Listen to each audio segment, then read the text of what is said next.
seemingly exhausted from its rampage yet still dangerous. Sensing her approach, the aged rusted, pitted mechanized hulk, parts of it broken off, revealing skin, material, and melted steel wounds clumsily healed by ether, its pain-ridden body rose and advanced. Two unnatural red eyes protruded from its battered metal skull, whirring and scanning Fae, speaking in a language clearly unheard until that moment. Fae, gifted with the pixie knack for deciphering speech, carefully analyzed its vernacular as they circled each other warily.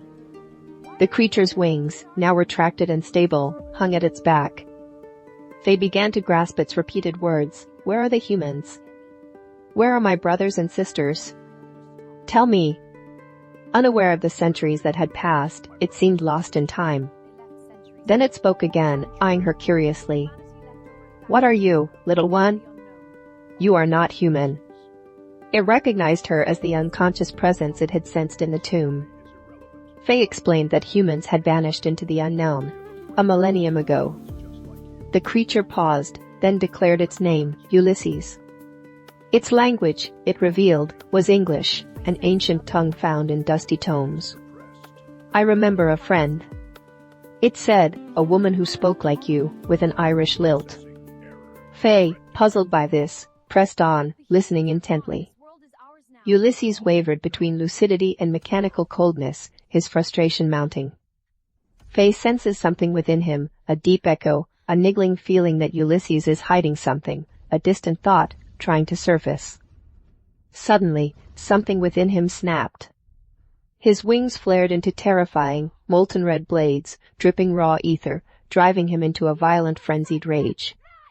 Caught off guard, Fae struck back with swift kicks and punches, landing blows on his armored frame. Some hits impacted skin on exposed broken parts of his armor, opening old wounds. Bouts of pain staggered Ulysses briefly. Fae realized she cannot win this.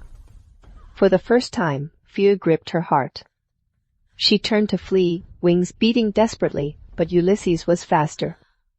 His fiery wings lashed out, delivering a white-hot blow that sent her crashing to the ground. The flames seared her back, legs, arms, and head, her leather and metal armor offering scant protection. Her wings, shredded and useless, failed to heal as her rapid pixie recovery faltered. Curled in a fetal position, racked with agony, she recalled her words to Amon days earlier, now a haunting prophecy. Memories flooded her mind as she accepted her impending death, tears streaming down her face. Ulysses loomed over her, poised to end her life. But curiosity stayed his hand. How could this frail creature have caused him pain with mere strikes? A flicker of his human side emerged, tempered with respect for the brave pixie warrior. Deeming it dishonorable to kill her in such a state, he turned away, certain she would succumb to her wounds. With a roar, he launched into the sky, leaving Fae for others to find as her allies closed in. Moments after Ulysses soared into the distance, scouts from an armed team spotted Fae, barely clinging to life. With care, they lifted her fragile, charred form onto a wagon and rejoined their group nearby. Fergus, the towering giant, reeled at the sight of his dear friend's broken body, grief etching his face. Rama, a male Pixie, insisted urgently, take her to the Shroom Gardens in Woods Grove, or she'll die. The journey, a few hours by airship, was her only hope. Despair settled over the encampment as Fae, fading fast, was loaded onto Selene, the swiftest skyship in the fleet. Captain Grinwa pushed the ship's engines and coils to their limits, risking everything to reach Woods Grove.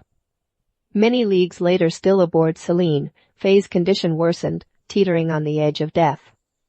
The ship's healer fought desperately to stabilize her, but her breathing faltered.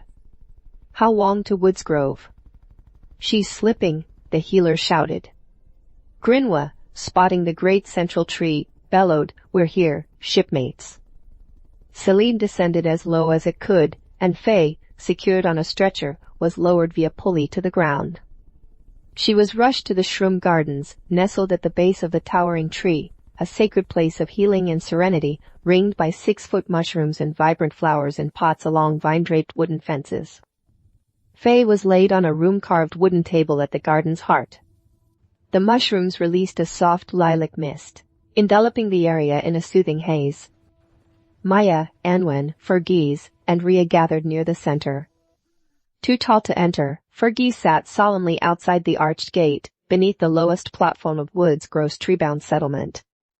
These platforms, supported by sturdy A-frame beams built by giants over generations, held gardens and elegant, curved structures crafted by Fet Fae, including the Grand Gallery and Fae libraries housing ancient artifacts. A hush fell as the elder card reader, rarely seen so far from her province, appeared in a flowing white silk gown and veiled hood, her piercing blue eyes glowing within the shadows.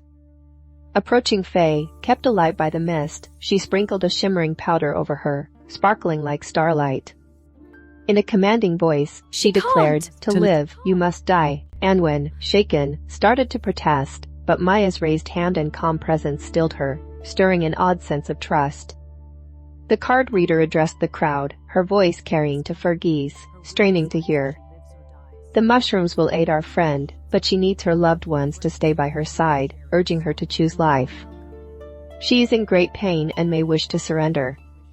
Convince her to fight, or let her pass peacefully. The choice is hers. If she gives up, death will claim her." Anwen, confused, demanded, "What does that mean?" Maya's serene demeanor hinted at unspoken knowledge, but Anwen set her suspicions aside. Over the next few moon cycles, Rhea, Anwen, and others took turns at Faye's side, pouring their hearts into urging her to live, their emotions a beacon in the mist. The Comtesse Ether mist, as it had with Ulysses, would heed Faye's deepest desires. Fergie, frustrated and steadfast, stood guard by the tree, the mist veiling Faye from his view. Then, word spread, Faye had died. Grief rippled through Woods Grove, touching Anwen, Fergie, Grinwa, Rhea, and countless others. Yet Maya remained strangely composed, almost detached. The card reader sprang into action, clapping her hands to summon 3 pixie younglings in hooded white gowns. They scattered vibrant flowers over Faye's body and departed.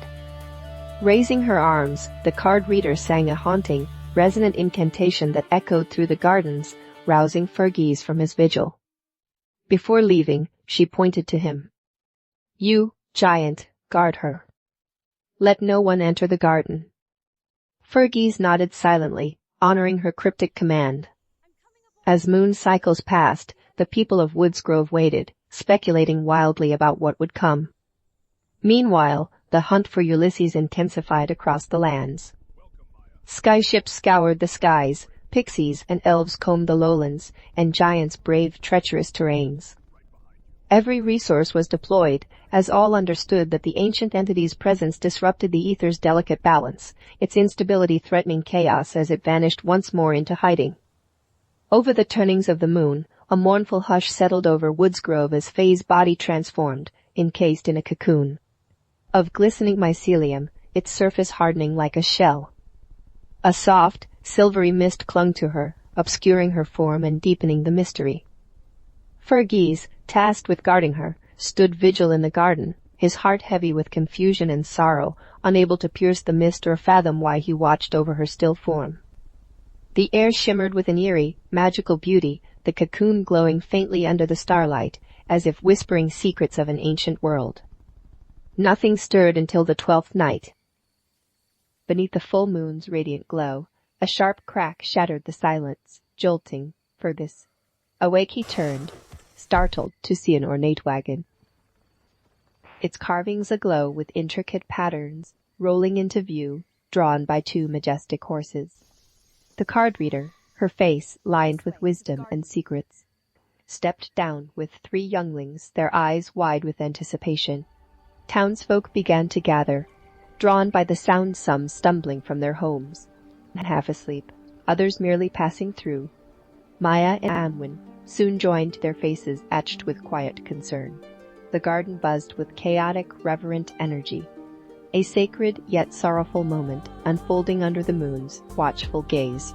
The card reader and younglings stood just outside the garden gate, waiting in solemn silence. Another crack echoed, and then, without warning, the cocoon burst in a cascade of iridescent dust, showering the onlookers in a prismatic haze. Gasps, rippled through the crowd. Some shrank back, others leaned closer, hearts pounding in the charged, otherworldly atmosphere. From the mist, a radiant being of light rose. Wings and arms, outstretched legs, straight, hovering above the ground. It was Fae, transformed, her form suffused with ether's pulsing energy, her eyes blazing as bright as the moon itself. The mist veiled her naked body, lending her an ethereal, untouchable beauty, like a star descended to earth. The sight was overwhelming. Some fainted. A troll downed a swig of shroom ale, and Fergus stood transfixed, tears of awe and relief brimming in his eyes. Anwen glanced at Maya. Her silence heavy with understanding. Maya had known something profound was coming.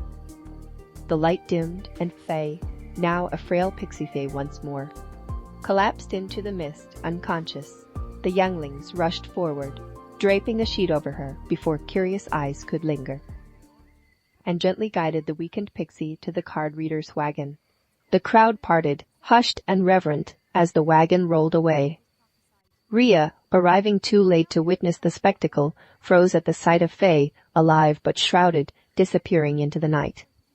His heart ached with a mix of wonder and loss.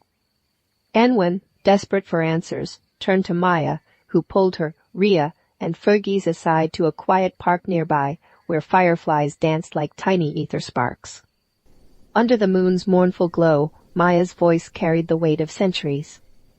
"What you witnessed," she began, "was the bloom, a rare miracle that graces our kind once or twice every few centuries." Her words wove a spell of their own, commanding their attention. She revealed that the card reader, when she met Fae at a reading, had sensed the bloom stirring within her. The Burning Tower card was no coincidence. It foretold Fae's path to the creature's tomb, setting in motion the events that led to this night.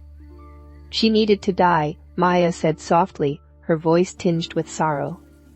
Anwen's frustrated, was met with a gentle hush. Maya unveiled the card reader's truth. She was no mere seer, but a survivor of the old world. Born in 1800s when humans ruled. As a youngling, she was brutally beaten by drunken humans who feared her pixie blood. A time when pixies and other beings hid from human wars that choked the world's vibratory essence. Sowing the seeds of the Great Reset,